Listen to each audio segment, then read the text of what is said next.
Good morning, everyone. Good evening to all the Indian delegates. Thank you, Dr. Sanjay Satpathy and Inesis Hepatology Club for giving this opportunity. I am Vice Chairman, Institute of Digestive and Hepatobiliary Sciences, Medanta, the Medicity, Gurugram. I am the Secretary General, SGEI, that is Society of Gastrointestinal Endoscopy of India. And today I'm going to talk integrating endohepatology into the clinical practice, unveiling new avenues for the patient.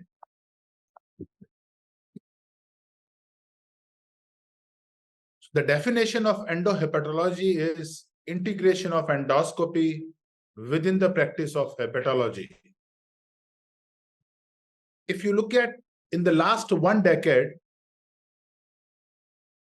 before that, the endohepatology means doing an upper GI endoscopy, looking for esophageal varices, looking for gastric varices, looking for portal hypertensive gastropathy, and doing an endoscopic glue or doing the variceal band ligation or endoscopic sclerotherapy. But in the last 1 decade, there's a paradigm shift. We have moved from endoscopy to endoscopic ultrasound, and with the help of endoscopic ultrasound, we can do EUS guided liver biopsy. We can do the EUS guided coil and glue for the variceal, for the gastric varices. We can do the elastography. We can do the contrast EUS for the solid lesion of the liver. You can do the EUS guided portal pressure. We can do the paracentesis, which is very small in amount. And if there is a peritoneal metastasis, we can take the FNA from the peritoneal mets, or we can take the FNA from the secondaries of the liver. And there are few new advancements. So if you look at the timeline, I think we should not compare the apple with the orange, because I know I'm speaking in front of the hepatology audience. Many of you must be hepatology and doing the core hepatology practice. And many of the time when I give this lecture, there's always be a question from the hepatologist. We can do percutaneous liver biopsy. We can do the endoscopic glue. What is the need of EUS guided liver biopsy? So if you look at the percutaneous liver biopsy, the first liver biopsy was done 1883. And the first ultrasound guided liver biopsy was done in 1956. So the percutaneous or the traditional hepatology practice is already in the adult phase, while endoscopic ultrasound is still in the infancy. So I always feel you can't compare the apple and orange. And I always feel for the best patient care, endoscopic ultrasound complementary to the NP. For the patient care, if we join hand together, a subset of the patient can very well be managed with the percutaneous or by endoscopic means, but a good amount of patients can also be taken care with the help of endoscopic ultrasound. So my emphasis is, let's join hand together, and both the techniques, the conventional technique and the last 1 decade, the new endoscopic ultrasound guided technique, they are complementary to each other. They complement each other. They are not competitive. So when a new modality comes, always be question come, is it safe? Is it clinically effective when compared to the traditional approach? What is the benefit over the traditional approach? If a new modality satisfied these 3 questions, then definitely you can introduce that technique into your armamentarium to increase your horizon for the patient care. So look at the liver biopsy. A patient who has an abnormal liver function test, after a hepatic panel, autoimmune workup, alcohol, knowing the history of alcohol intake, ultrasound, MRCP, and if this patient requires a liver biopsy, for further evaluation or for diagnosis or for staging. So the liver biopsy, traditionally, as I said, is done by the percutaneous route. The advantage of percutaneous route is traditional, more than 5-decade-old, simple, inexpensive, can be done at bedside. But it has inherent disadvantage because there is a discomfort to the patient. Many of the patient complains of the pain abdomen or the pain in the right shoulder. The complications are there. You can only access the right lobe. A fewer passes only. And in a patient who is obese and ascites, you cannot do the percutaneous. So those patients who cannot be done by a percutaneous route, like patient who has a coagulopathy, or patient is obese, patient has an ascites, or patient is apprehensive, he don't want a pain, he cannot breath hold. In these cases, the patient is subjected to the transjugular route. But the problem with the transjugular route is you require fluoroscopy, is expensive, require minimum in India around $1,000 or at $1,200 to $1,500. It gives a neck incision, patient discomfort, and the cost is there. So let's talk about endoscopic ultrasound guided liver biopsy. So the first, safe and effective. So this is using the 19G FNA needle, not the true cut biopsy needle, F19G FNA needles, 98% specimen adequacy. Median tissue length was 38. According to the ASLD, the median tissue length is required is around 2 centimeters. So it gives a very good median tissue length. CPT, that is complete portal tract, was around 14. According to the various guidelines, 11 is sufficient. And only one complication, which is self-limited. So this multi-center trial experience shows that US guided liver biopsy is safe. Now the second question comes, how it compares with the percutaneous or transjugular liver biopsy. So this is a recently published meta-analysis of 5 studies, good number of patients, more than 300 in the US, 176 in the percutaneous, and transjugular 179. And this meta-analysis shows that there was no difference in biopsy adequacy or the adverse event for EUS when compared to percutaneous and transjugular. So there was no difference in the adequacy as well as the adverse event. A comparison of EUS guided liver biopsy versus percutaneous biopsy, there was no difference between specimen regarding the CPT score and total length of the piece. When we compared with the transjugular, US guided liver biopsy, there was no difference in the longest length of the piece, fewer CPT, and the longer tissue specimen length. So this meta-analysis shows that US guided liver biopsy has same adequacy, same adverse event, and there was no comparison between, there was no difference between the percutaneous and transjugular versus EUS in total specimen length and complete portal tract.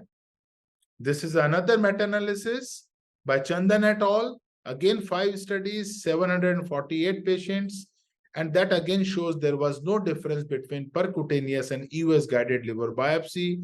There was no significant difference in terms of pool diagnostic adequacy.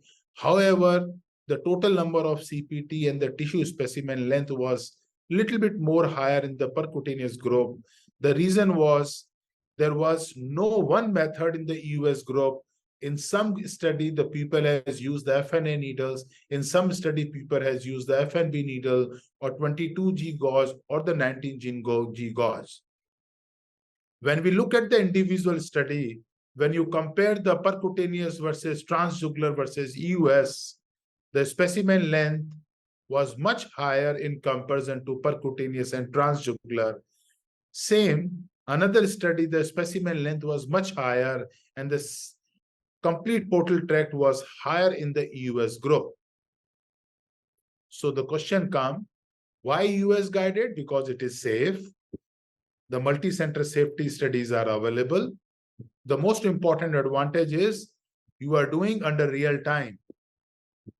When you do fluoroscopy or when you do the ultrasound, you are not doing the real time. You can avoid the vessel by applying the Doppler and a comparable complication, or in fact, a little less in comparison to percutaneous in the transjugular. It is clinically effective. There are two good meta-analyses and individual studies are there, which shows that EUS-guided liver biopsy has equal or superior in comparison to percutaneous and transjugular route. So what are the benefits of EUS-guided liver biopsy when we compare to percutaneous and transjugular? The cost saving, definitely I do agree that EUS-guided liver biopsy is costly in comparison to percutaneous. But if patient require an endoscopic evaluation in a patient of chronic liver disease or require an endoscopic ultrasound for pancreatobiliary reason, in those cases, if you do an EUS-guided liver biopsy, then it will be cost effective. The other benefits are you can do the bilobar sampling both from the left lobe as well as from the right lobe. It's safe and provide the tissue yield comparable to transjugular and percutaneous liver biopsy. The most important advantage is there is no pain. And another advantage is patient who is apprehensive cannot do the breath holding. You can give sedation to these patients and you can do this EUS-guided liver biopsy. It can be done in an obese patient. It can be done even in the patient as a mild ascites. And when you compare with the transjugular route, it is less expensive and there is no radiation exposure. So, which patient is suitable for liver biopsy? My dear friends, I'm not saying that you can replace the EUS-guided liver biopsy to the percutaneous and the transjugular. Yes, any patient who require upper GI endoscopy or patient require EUS or patient require EUS examination for varices, like a patient comes who has a fundal varix, you require to do an EUS-guided coil and glue. So you can do the EUS-guided shear wave elastography. You can assess the varices. You can do the therapy of fundal varices, as well as you can take the EUS-guided liver biopsy. If patient is anxious, poor cooperation in the breath holding, you can give sedation and you can do the EUS-guided liver biopsy. Many patients of fatty liver disease or patient who is going for the liver transplantation, you require a bilobar liver sampling, then definitely EUS-guided liver biopsy, both from the left lobe from the stomach and from the right lobe you can do from the duodenum. But if the patient has a platelet count of less than 50,000, coagulopathy INR of 1.5 in the recently the people has done with an INR of 2, or if there's a significant ascites, then you cannot do the EUS-guided liver biopsy. Now, few technical aspects. There are various trials where the aspiration versus biopsy needle was compared, and that shows the EUS-guided, the liver biopsy is better with the FNB needle in comparison to aspiration needle. Again, which FNB needles? The Francine design of the FNB needles score in these three studies over the other FNB needles. When we compare 25, 22, and 19G, these are the two recently published studies which shows that 19G FNB needles score over 22G FNB and 25G needle. So, FNB needles are better in comparison to FNA needles. 19G FNB needle with the Francine design needle is superior to the forward bevel or the reverse bevel or the manganese needle. So a 19G FNB needle, Francine design needle is superior in comparison to FNB and other FNA needles.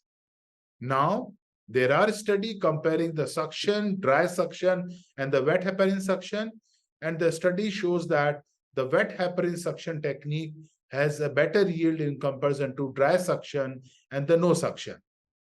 Now, one pass with the 3 actuation versus 3 passes or one pass with the multiple actuation, study shows that if you do a one pass with 3 actuation.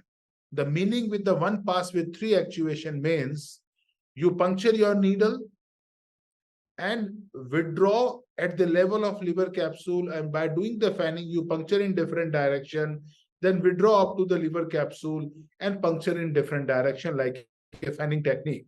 So once you puncture the liver capsule and then you move needle into the 3 different direction, so one pass with 3 actuation has a better yield in comparison to 3 passes.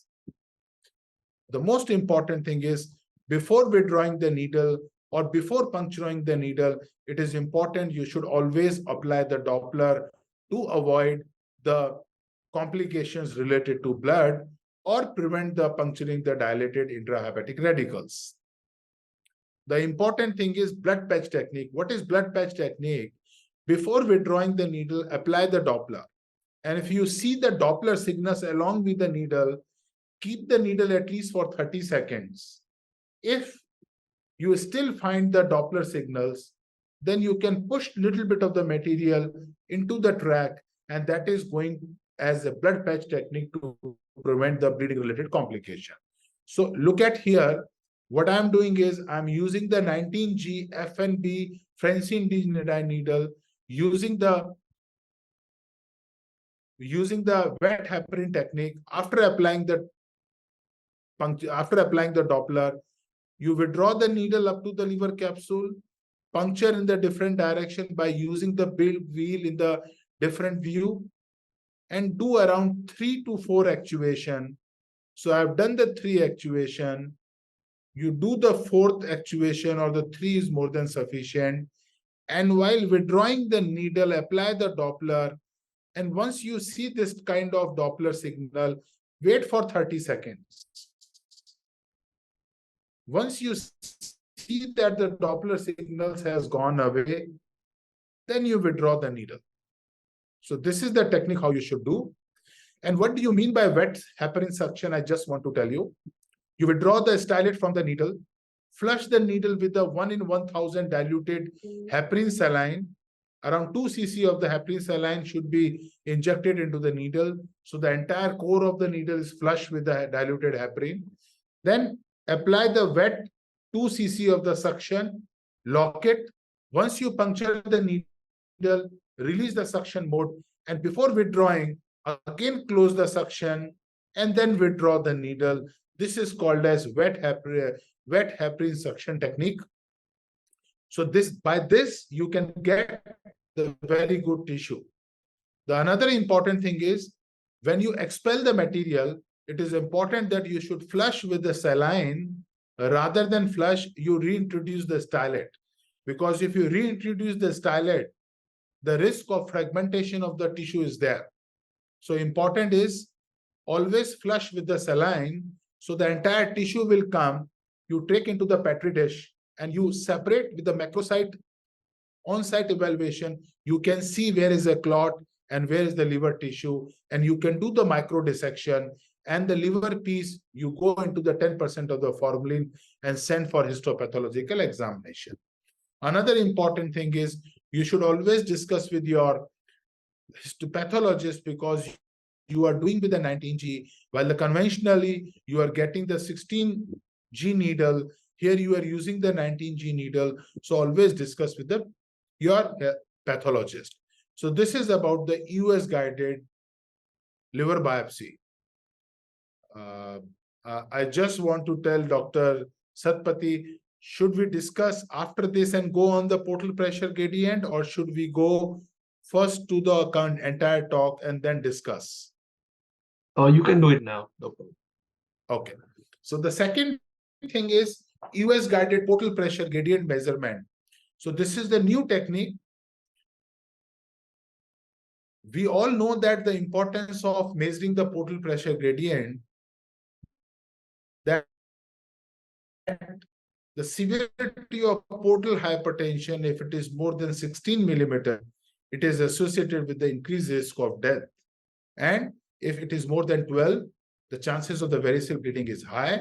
And if it is more than 20 or 25, then sometimes the bleeding may not be controlled with the endoscopic means. If you reduce the portal pressure by 20%, then you can prevent the variceal bleeding. Now, again, the question comes, is it safe? Is it clinically effective when compared to traditional approach? And what are the benefits over the traditional approach? So this is the first proof of the concept study in the animal where they compare the US guided portal pressure gradient measurement with the 25G needle device versus the standard transjugular route.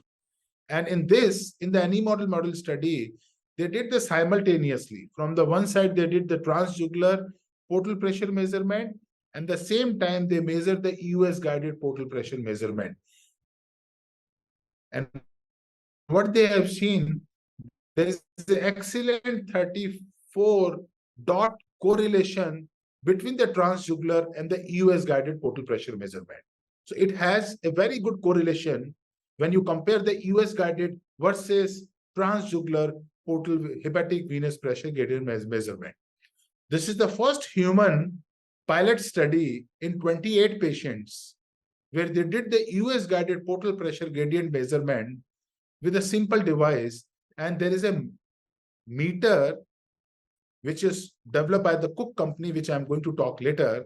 So this study was done in 28 patients, 100% technical success, no adverse event, and the portal pressure gradient was 1.5 to 19 millimeter of mercury. And there was excellent correlation between the clinical parameter of portal hypertension, that is the portal pressure versus the varices, in relation with the portal hypertensive gastropathy, and in relation to the thrombocytopenia. This is the another US guided portal pressure gradient measurement in a patient of acute or subacute portal hypertension. This study was done in 12 patients. Again, the success was in 91, no complication, and there was no significant difference in the operation time, US guided portal pressure versus HVPG. And there was a very good Pearson correlation coefficient, there's a high degree of consistency between the HVPG and US guided portal pressure measurement. Now, it has seen that HVPG is reliable in a patient where the portal hypertension is because of the alcohol or the viral etiology. But HVPG is not reliable in a patient of NASH cirrhosis. This study was published in Journal of Hepatology in 2021, and that shows that wedge hepatic venous pressure gradient is accurately estimate the portal pressure in alcohol and the viral etiology, while that doesn't hold true in the NASH-related cirrhosis. And the aim of this study was to evaluate the agreement between wedge hepatic venous pressure and the portal pressure in patient with the NASH cirrhosis in comparison to patient with alcohol or SCV cirrhosis. And consecutive patient of NASH cirrhosis patient was treated with the tips in 3 center. NASH group was 40 versus 2 control group, alcohol and the SCV, where the number was 80. And there was a disagreement between the wedge hepatic venous pressure and the portal pressure was more in patient of NASH. It was an underestimation of more than 5 millimeter in the wedge hepatic venous pressure group in comparison to the US guided portal pressure measurement. In univariate analysis and multivariate analysis, only the NASH etiology was associated with the disagreement, while patient with the alcohol and the hepatitis C, there was no disagreement. So conclusion was, in patient with the decompensated NASH cirrhosis, wedge hepatic venous pressure does not correlate estimate with the portal pressure as accurately as in patient with the alcohol and hepatitis C. So the benefit of US guided portal pressure measurement, you can simultaneously evaluate the varices. It gives the direct assessment of portal vein pressure. Patient who has a pre-sinusoidal cause of the portal hypertension, hepatic venous pressure gradient is not accurate, while US guided portal pressure measurement is accurate. It is very useful for prognostication for the variceal risk, and it has a potential to supplement, because in the same endoscopic environment, you can do the shear wave elastography, you can do the portal venous pressure measurement. It gives the direct portal vein pressure measurement in comparison to indirect in the patient of hepatic venous portal measurement. So HVPG is an indirect, invasive, require ionizing radiation, while in EUS, you don't require ionizing radiation, and you can do more than one work with an EUS, while in HVPG, you can only do the pressure measurement, and it is inaccurate in a patient with the pre-sinusoidal portal hypertension or patient who has a NAS-related cirrhosis, and the risk of bleeding, AV fistula, and the bile leak is there. How do you do? So this is a small nanometer developed by the Cook company, which has a rubber tubing and the 25G needle. So what you do, you identify the middle hepatic vein, flush the 25G needle with the 1 to 2 ml of the heparinized saline, 1:100. Once you prime the needle, you identify the middle hepatic vein, puncture with the 19G needle, flush again with the diluted heparinized saline, and after 30 to 60 seconds, once the pressure is stabilized, you measure it, take 3 readings, then focus the portal vein, umbilicated portion of the portal vein, again puncture the transhepatic. One of the very important thing, when you do the hepatic vein puncture as well as portal vein puncture, you puncture the gastric wall, puncture the hepatic parenchyma, then puncture the hepatic vein. Same with the portal vein, puncture the gastric wall, puncture the liver parenchyma, and then go to the portal vein, flush the 25G needle, take 3 needles, take 3 readings, wait for 30 to 60 seconds for the monitor to show the stabilized readings. And once you have taken the 3 readings, the portal pressure gradient is mean portal pressure minus mean hepatic vein pressure. That is a portal pressure gradient. So this is an advantage that in the same endoscopic environment, you can do it. So this is the technique. 19G linear echo endoscope, use 25G needle, compact manometer with the non-compressible tubing, flush the needle with the heparinized saline, make it at the mid-axillary line, make it at the 0 level, puncture the middle hepatic vein, again take 3 readings. Once the readings are stabilized at 30 to 60 degree, same you do with the portal vein, umbilicated portion of the portal vein, take 3 readings, and then divide the mean portal pressure versus mean hepatic vein pressure, that is the portal pressure gradient, how you measure it. Now, the role of endoscopic ultrasound in the portal hypertension. We all know that it is useful for assessment of the varices. It is useful for the confirmation of obliteration. There are papers available for the esophageal varices, but they were in 1996 and 2005. So that's why I'm not included in my talk. But there are some studies available where the US-guided sclerotherapy was done and the recurrence of varices was less. This was published by Lahoti et al. In 2005.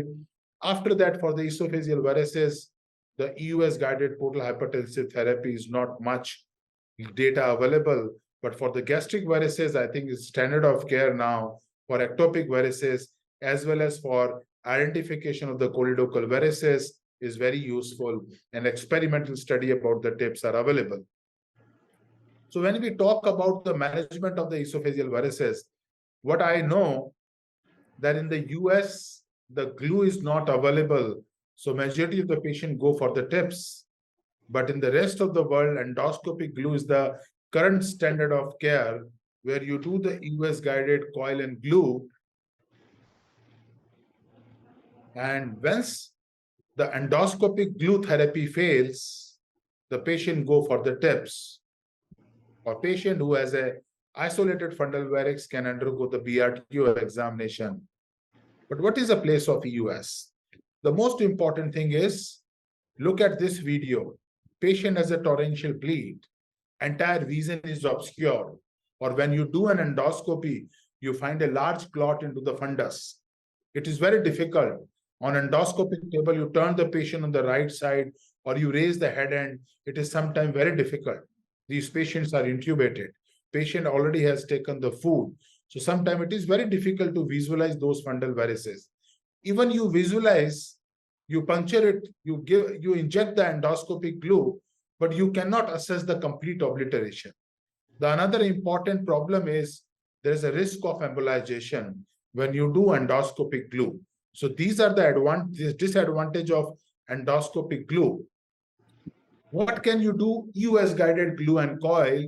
You can do the US guided glue injection only. You can do the US guided coil injection. You can do the coil first, followed by the glue. So I'm going to talk about the advantage and disadvantage of each of these things. So when you do the US guided glue injection, the only advantage is you can target the perforators. So the amount of glue will be less. And second is, in the real time, you can see the complete obliteration of the vessel. But the problem with the US guided glue injection is still the risk of embolization is there. Number second, many of the time, if there's a discoordination between your technician and an endoscopist, there's a risk of the blockage of the needle is there. If you use the coil alone, yes, definitely you can use the coil alone. But it requires لو ايه؟ لو بعتك وكلت سلطة الرنجة دي. لا مش وحش ده حلو. when you use the coil alone, then the number of coils required are more, the cost of the procedure may go high. So first of all, what is the coil? Coils are the alloy which has a woven fibers. So once you inject the coil, followed by the glue, what happened is the glue entangled in these woven fibers and form the cast and prevent the risk of embolization. So the two advantage, the number of coils required will be less. And second is the amount of glue required will be less, along with the risk of embolization is less. Second important question comes, what should be the size of the coil? The size of the coil should be around 1.2 times bigger the size of the diameter of the varix. Like if the varix is around 15 millimeter, you should use around 18 millimeter or 2 centimeter size coil. So it should be more than 2 times the size of the coil that is important. Now, another important thing is there are two kinds of glue available. In the Western countries, especially in the US, there's an N-octyl cyanoacrylate glue is available, which has a polymerization time of around 20 seconds. So you don't require any lipid oil. But in the Asian countries, we have an N-butyl cyanoacrylate. The N-butyl cyanoacrylate has a polymerization time of 6 seconds. So many of the time, the needle get coiled, needle get blocked. So what can you do if you are using the N-octyl cyanoacrylate glue? You don't require to use the lipid oil. But if you are using the N-butyl cyanoacrylate, it is better to use the 1:1 dilution of the lipid oil. And using the lipid oil has a two advantage. If you are using the fluoroscopy, the lipid oil is radio opaque and you can see your glue is going into the varix and is not embolizing. So what I do in my practice, I measure the size of the varix, choose the coil 1.2 times the bigger the size of that. Then I use the N-butyl cyanoacrylate because in the India N-octyl cyanoacrylate is not available. I dilute with the lipid oil and then I do my procedure. So if you look at the comparison of EUS coil and glue versus endoscopic glue injection, this is one of the study multi-center propensity match analysis from India, from the PGH Chandigarh. This study showed much less in comparison to endoscopy. Obliteration at 4 weeks was 93% versus 56% in endoscopic group. Bleeding after the index procedure was much less in EUS group. The re-intervention required with the gastric varices in the EUS group was much less in comparison to endoscopic group. Number of sessions required in the EUS group was less. Rebleeding rate was only 7% comparison to 44%, and reintervention again was less in the EUS guided group in comparison to endoscopy. So this propensity match control trial clearly shows that endoscopic versus EUS guided coil and glue, EUS guided glue and coil is much superior. This is a meta-analysis comparing the efficacy and safety of the endoscopic glue and coil, comparing the endoscopic efficacy and safety of endoscopic ultrasound guided therapy versus the direct endoscopic glue injection for the gastric varices systemic review and the meta-analysis. 23 studies, 851 patients, where they compared the EUS guided therapy versus endoscopic glue therapy, and what they have shown that EUS guided therapy demonstrate a clinical efficacy for the treatment of gastric varices in terms of obliteration, reoccurrence, and long-term rebleeding was superior in the EUS guided therapy in comparison to endoscopic therapy. And on subgroup analysis, EUS coil and glue combination shows a superior outcome in comparison to endoscopy. This is another study published in Endoscopy 2020, where the hemostasis was comparable in endoscopic glue versus EUS treatment, but obliteration was better in the EUS group, and among the EUS, coil and glue was better. Here they did the all EUS modalities, EUS glue, EUS coil and glue, and endoscopic glue. And that shows that EUS coil and glue is better among all these. So that again shows that the concept which is given by the Binmoller, that you inject the coil followed by the glue in comparison to endoscopic glue, EUS glue, or EUS coil followed by the glue is superior. This is again a study where they compare the coil plus glue versus EUS guided coil, and that shows that the varix reappearance rate was much less in coil and glue group in comparison to coil. And the complete obliteration, when they compare that, was higher in the coil versus coil plus cyanoacrylate glue. So the concept of EUS coil followed by the glue superior in comparison to either of the modality.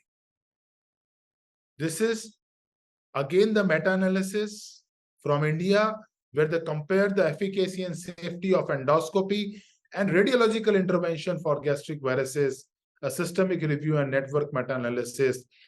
10 studies are RCTs and 24 were non-RCT, and based on the Sukra plot, what they have shown that in terms of mortality, EUS coil and glue had the lowest probability of overall mortality, followed by the tips in patients.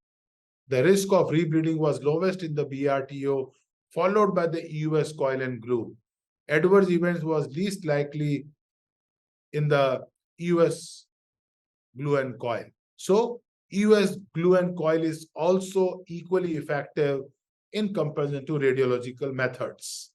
This is my study, and we have published our article where we have shown that EUS coil and glue is a one therapy to rule them all for prevention, for rescue, as well as for the salvage procedure.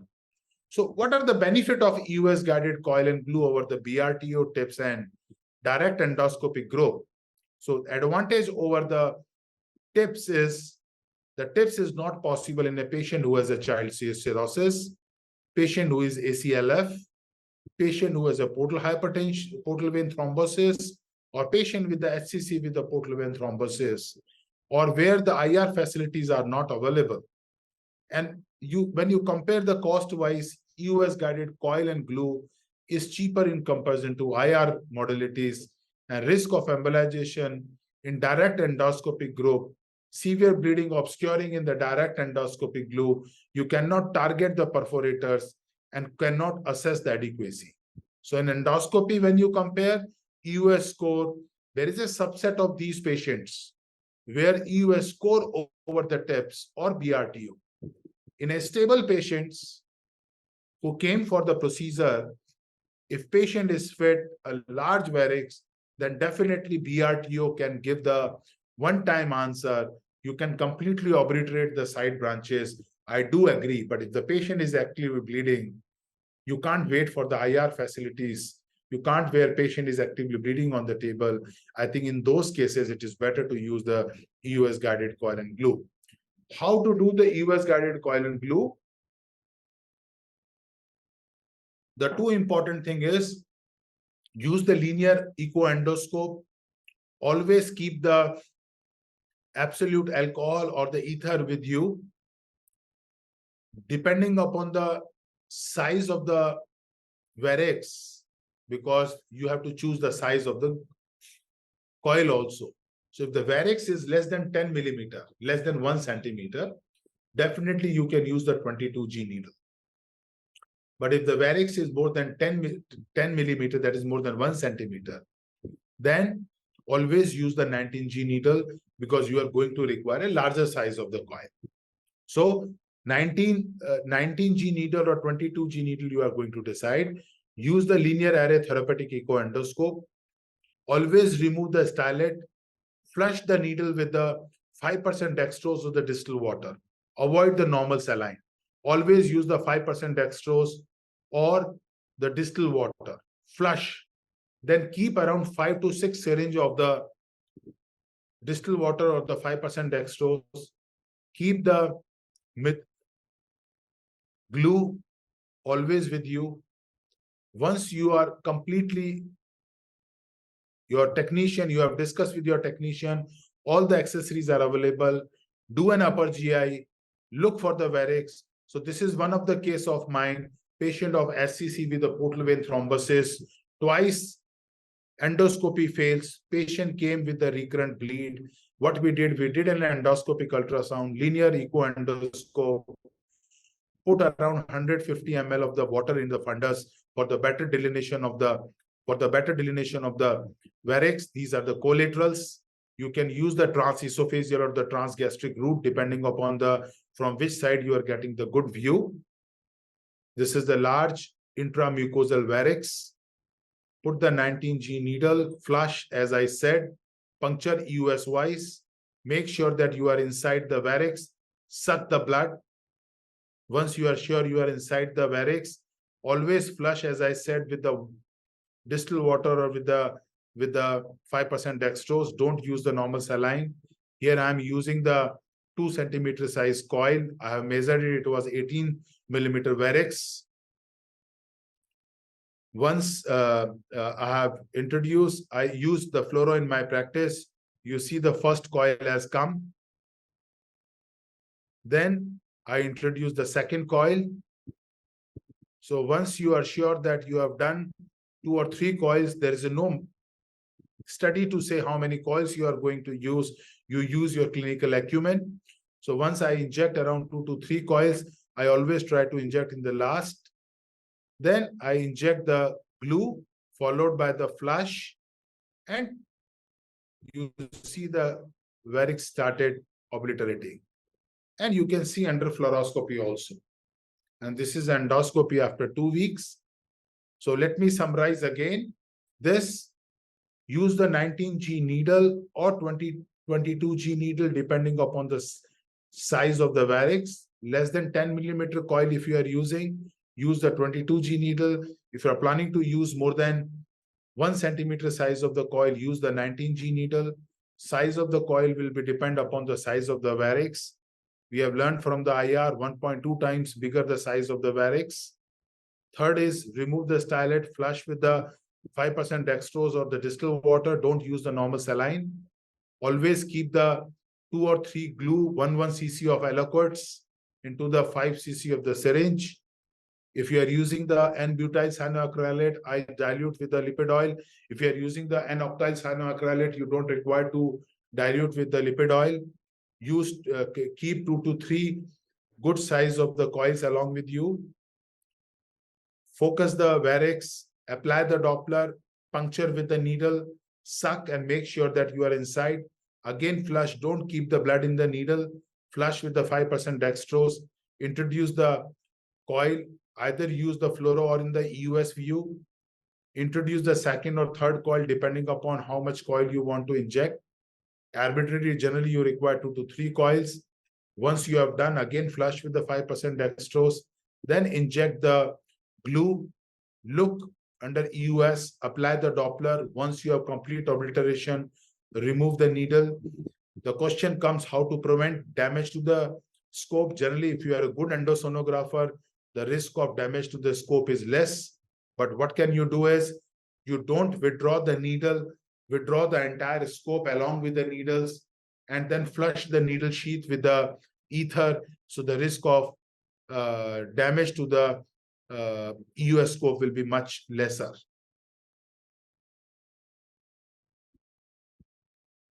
Now, the last part is EUS elastography, the shear wave elastography, which I'm going to discuss. And I'm going to discuss in the brief because not much of the literature and the EUS shear wave elastography, much of the data is on the pancreas-related elastography in the pancreatic lesion. EUS shear wave elastography in the liver is less data, but I'm going to give you a brief concept. So the modality used to visualize the elastic property of the tissue is called as elastography. And what is the elasticity is tendency of the tissue to resist the deformation when a force is applied and to resume to the original shape. So elastographic method take the advantage of this change of the elasticity of the soft tissue resulting from the specific pathology. So when the sound wave goes and when the tissue is compressed and when it comes back to the normal shape, so you measure the elasticity of the tissue by the sound wave, hence used to differentiate between a normal tissue versus the abnormal tissue. So elastography, I think you people know better than me, is a shear wave and the strain elastography. And in strain elastography is again the strain ratio, or you measure the qualitative and the quantitative elastography. And in the qualitative elastography, there is a color pattern which is measured from 0 to 22, 28. The blue is a harder and the red is a softer tissue. But that is mainly used for the lymph node, for the subepithelial lesion, or mainly for the pancreas, but not for the liver. Mainly in the liver, we use the transient elastography or RFE.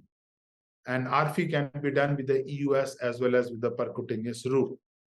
So the strain elastography, either you do a manual compression or you do a physiological motion of the blood vessels or by the respiration.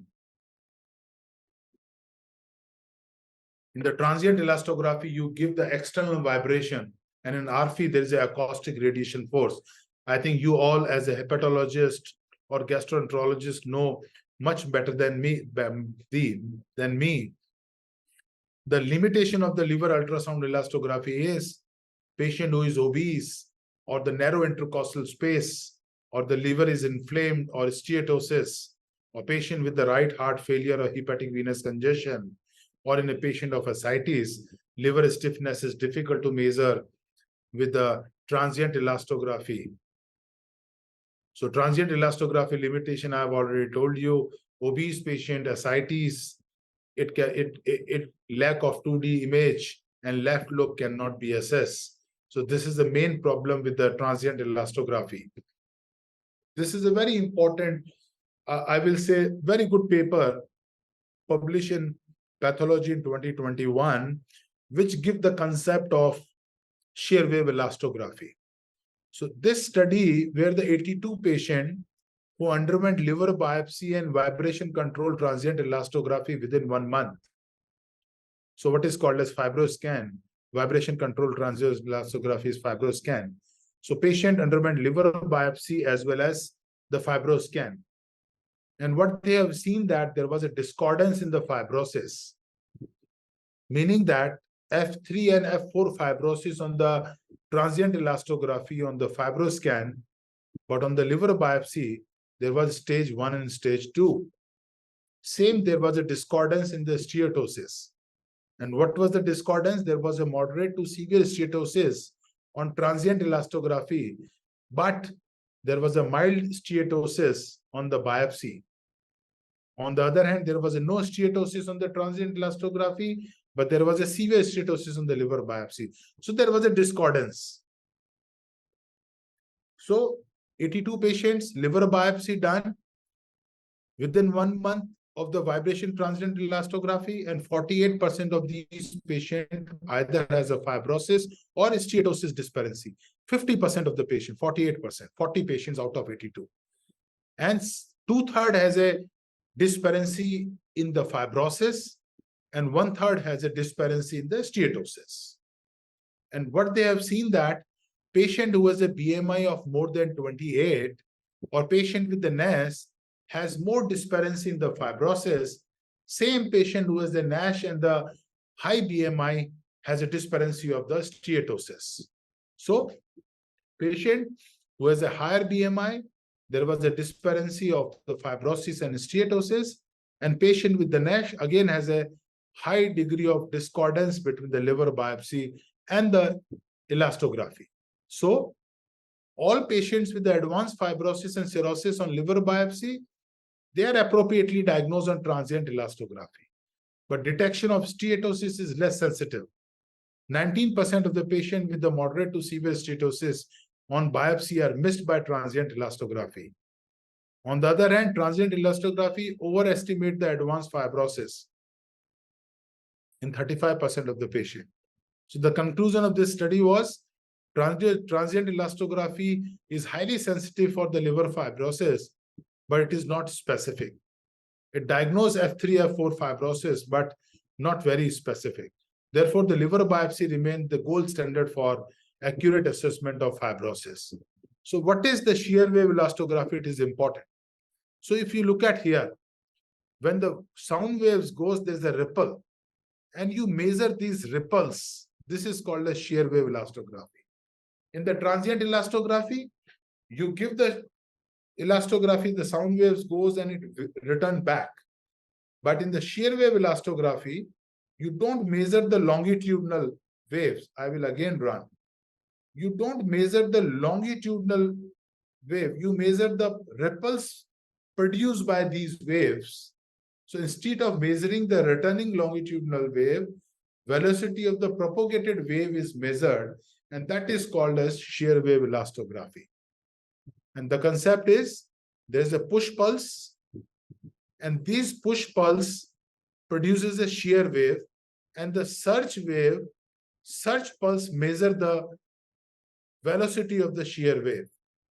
So this is called as EUS guided shear wave measurement. And shear wave quantification provide an absolute value of the tissue stiffness within the region of interest. And quantitative tissue assessment is calculated by propagation velocity of the shear wave generated by the push pulse. So that is the shear wave measurement. And how do you measurement? You choose the region of interest, which is around 35 to 45 degree away from the center. So you don't measure in the perpendicular direction. You measure around 30 to 45 degree region of the area of interest from the center. It is around less than 3 centimeter depth, and it is a width of 0.5 to 1.5 centimeter. You avoid the duct and the blood vessels, avoid the reverberation, shadow artifacts, or calcification of the ducts. Always avoid the big wheel while doing EUS because it gives compression. You don't want to give compression. The compression comes by the respiratory movements, and VSN is reliability indicator. Confidence index should be around 50% for liver and more than 60% for the pancreas. And it comes here. If you look at the image of the ultrasound, VSN is on the right side, extreme right side.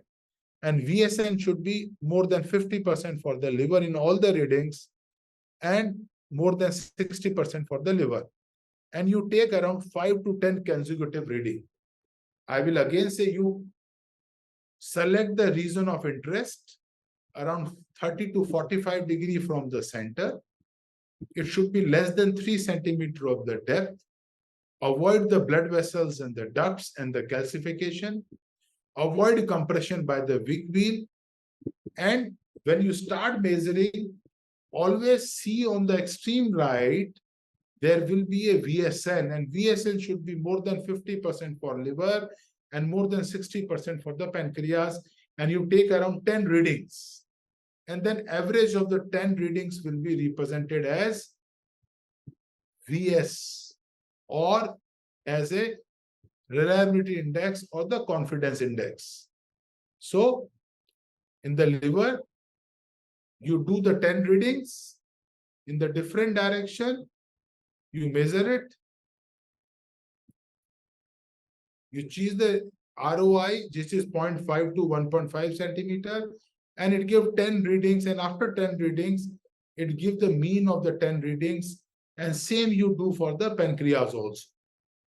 So for the shear wave quantification, I just want to tell you one thing, all the paper you will see the shear wave elastography, but the company gave the name of shear wave quantification, and you do both for the pancreas and the liver.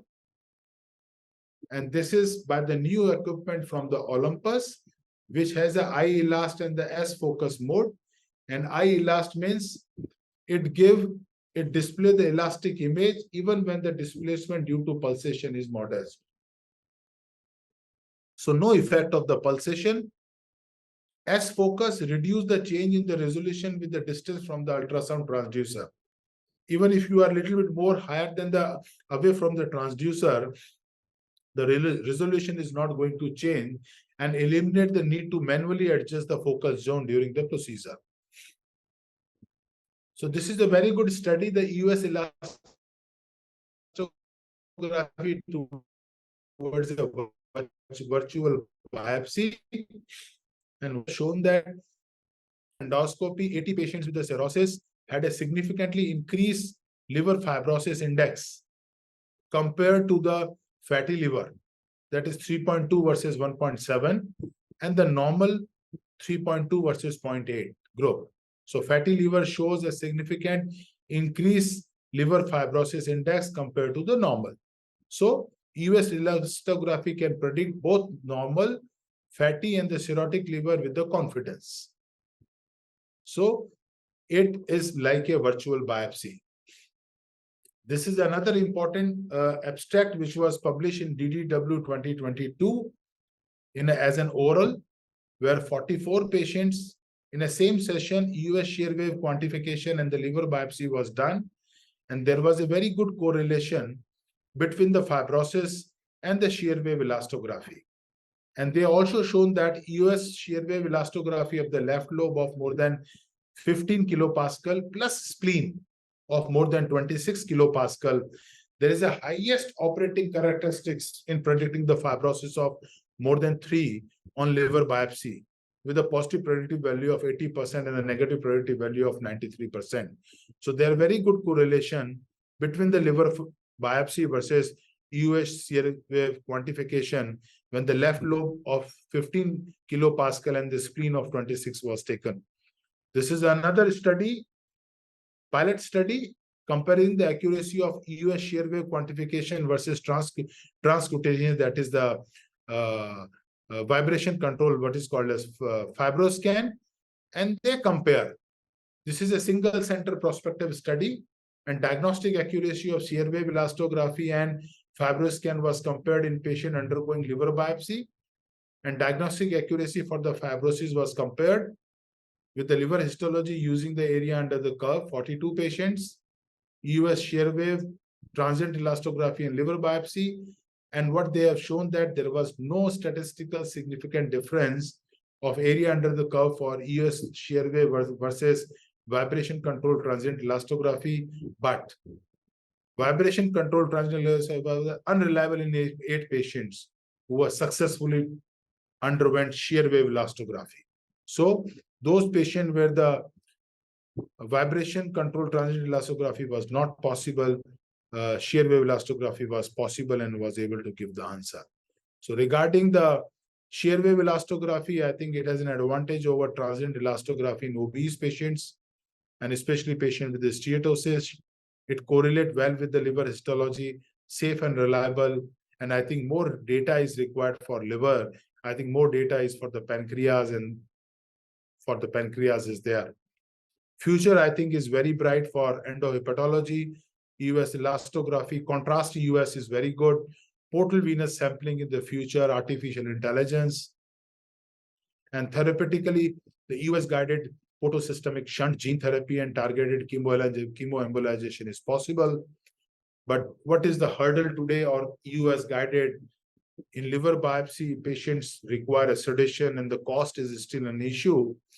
Yes, if you are doing with other procedure like upper GI endoscopy or US, it is possible.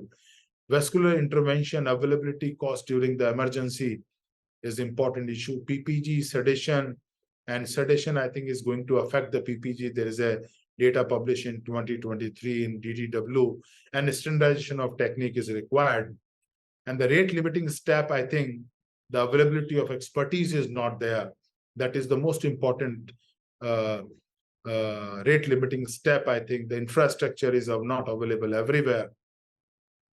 And cost concern, definitely people are going to ask, but I think with the broader application and the wider availability of the technique, I think cost is going to be down. My feeling is endohepatology is a one-stop shop for diagnosis and therapeutic intervention for the patients. I think for the liver lesion and anatomy, it is feasible. Liver biopsy, we are going good, better, and the best. For gastric viruses, I think it is score over the endoscopic method. USPPG is still in infancy. But to make it widespread, to make it better, I think expertise in the diagnosis, US basic techniques such as FNB and cyst drainage is required. Technical staff training and the optimal backup is of paramount importance. Decentralization of expertise is very important. Train more to be benefit more. Better standardization of technique, improving the Excel is required. I think progress is not one big change, but a series of small steps. And I think endohepatology is growing day by day, and the day will going to come when endohepatology will be incorporated into the routine practice for the patient betterment. And I still feel for the patient betterment, this is one of the complementary technique, not the competitive. Is not going to replace the conventional method. It is going to complement the conventional method. Thank you for the patience hearing. Thank you.